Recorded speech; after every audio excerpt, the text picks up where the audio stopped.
Of course, when I went to Mecca, I was going there in order to pay homage to the Kaaba and to fulfill the requirements in Islam. But that night, I saw Jesus in a dream. First, Jesus touched my forehead with his finger.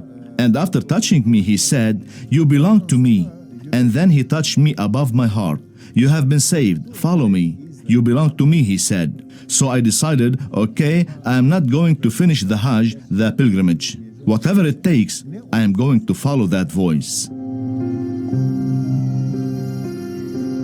In the church, if you ask how people came to Christ, 80% will say they saw him in a dream. What's the deal with all these Muslims having dreams about Jesus and coming to the faith? Check this out. I want to talk about a remarkable phenomenon that is going on in Asia and Africa, namely the large-scale conversion of Muslims to Christianity. Historically, this is completely unprecedented. Historically, it's very difficult, and very few people have converted out of Islam. There are a couple of exceptions to that rule, but in general, well, we know that Islam doesn't like people to convert out. Yeah, and that's the understatement of the year right there, because if you convert out of Islam, in some cultures, the penalty for that is death.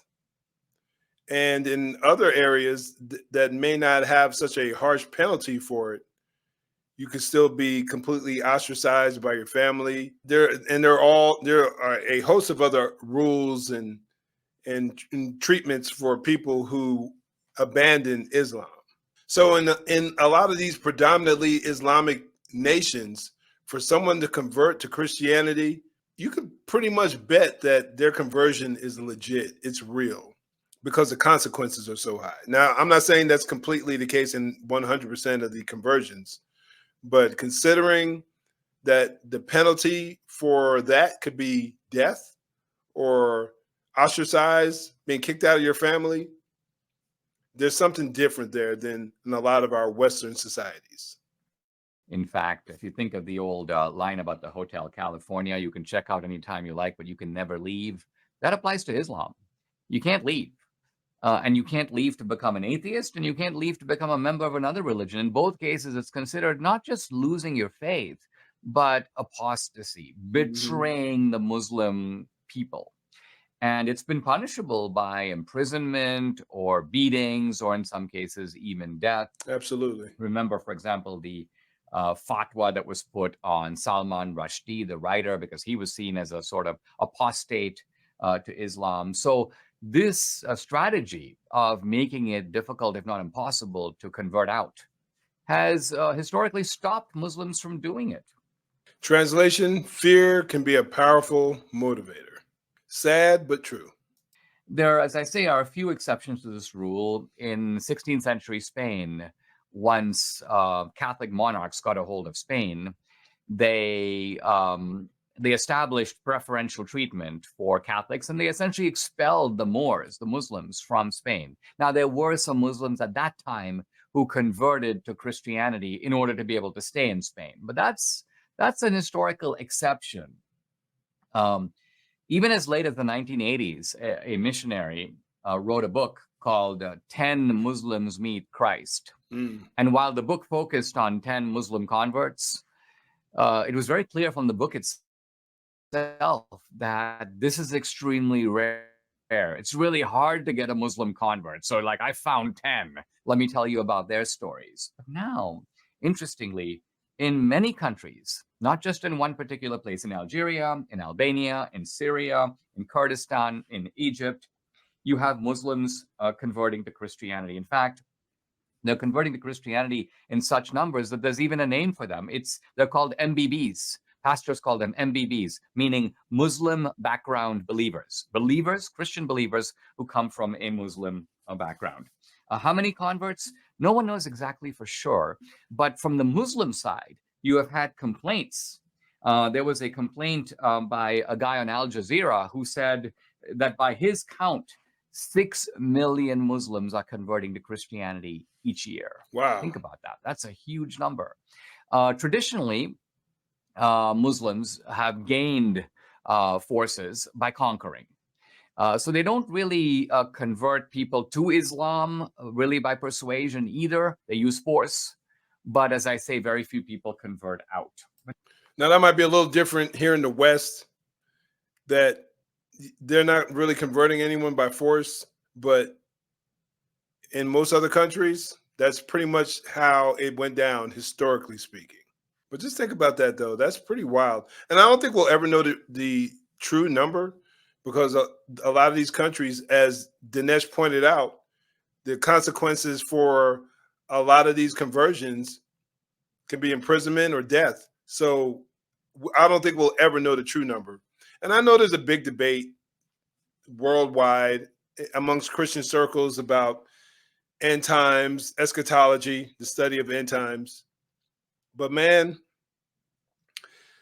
sometimes I can't help but think that something's going on with everything, all the unrest happening around the world. And I know there have been various times throughout our world's history, the 2 world wars and all the civil unrest that has occurred throughout our world's history, more recent modern history. But man, oh man, I can't help but think that there's something happening as far as birth pangs or something when it comes to the return of Christ. Now, I don't know where we are. I'm not claiming to make a guess, but there clearly seems to be something going on. But now that's happening. Now, one of the most why is it happening? Well, one reason it's happening is that people are rebelling, Muslims are rebelling against radical Islam. One pastor in Egypt apparently said that the Islamists, the Muslim Brotherhood president Mohammed Morsi, was, quote, the great evangelist. Why? Because the extremism of his policies told a lot of Muslims, wow, this guy's crazy.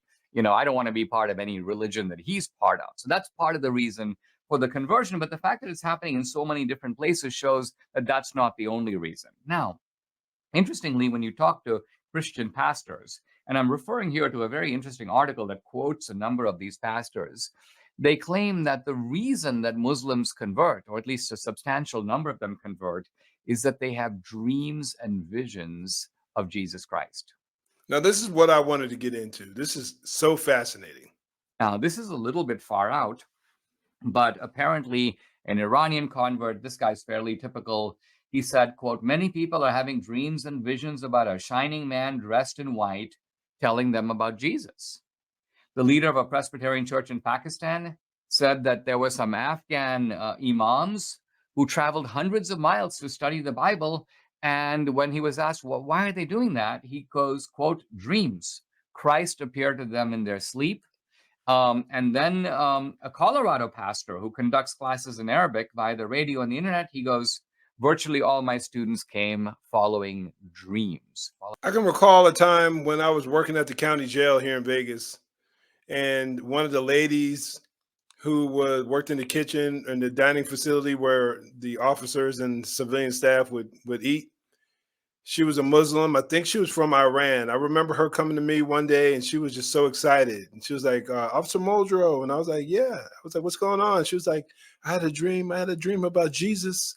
I had a dream about Jesus. He's real. Jesus is God. She was just like almost in tears. I was just like so like intrigued by that. I mean, I honestly, back then, I really didn't know how to respond, but I've been hearing about this type of experiences for a long time, for a lot of years. And I think it demonstrates the truth to, if you seek him, you will find him.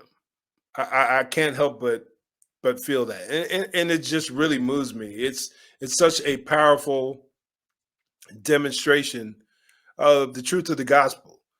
I don't think something like that can just be a coincidence. Now, I'm sure somebody out there will assume it is, but I know that this world, this universe was created by God, where Jesus was and is the creator, and that he will gather his sheep. And it's quite possibly that's exactly what we're seeing right now. Dreams. There's a missionary named Michael Stallwork, and he is a missionary in Frankfurt. And he said a veiled woman came up to him. He thought it was a beggar. He was about to give her money, but she goes, are you the imam? And he said, well, I'm not an imam, but I am the pastor of this church. And she said, well, in that case, you are the right man. God has commanded me in a dream to go to the big church on the market square and ask for the imam, meaning the priest, to tell me the truth. So I think what I find fascinating about all this is that these people who are having dreams, now Christ is a prophet in Islam. He's called Isa. But interestingly, in these dreams, these Muslims are getting the clear idea that it's not Isa, that it's in fact the Christian Christ. And real quick, Jesus is a prophet. He's to be revered. He's to be respected, but he's not the Son of God. And he definitely isn't God in the flesh. Yeah, Islam sees a completely different Jesus that they need to be following, and following through the mechanism of the Christian Bible and the Christian church. Amen. It's a little bit hard to know what to make about this, but I think it's thrilling for us as Christians to see that Muslims, who are the hardest people in the world to convert, Islam hasn't really lost the force of its original revelation. I don't entirely know what to make about these strange visitations and dreams, but they seem to be real enough to the people who have them to suggest at least the possibility that God is doing some remarkable work in the world through Muslims, pointing them to Christianity. Very interesting, Gal. Let me know what your thoughts are. And I know a lot of people who are watching this may not be fans of addressing the supernatural aspects of the Christian faith. I don't claim to assume that every claim of supernatural or of a supernatural experience is legit, but considering the vast number of Muslims that are coming to faith in Christ by this means, I'm just not going to be quick to dismiss it, because I believe that we serve a supernatural God who existed before time, matter, and space, who exists outside of time, and who is the author of all things. And like I said before, he is and he will gather his church. And if we truly seek him with all of our hearts, as his word says, we will find him. Comment down below. Let me know what your thoughts are. But before you go, check out this video right here. I think you'll find it similar and very helpful.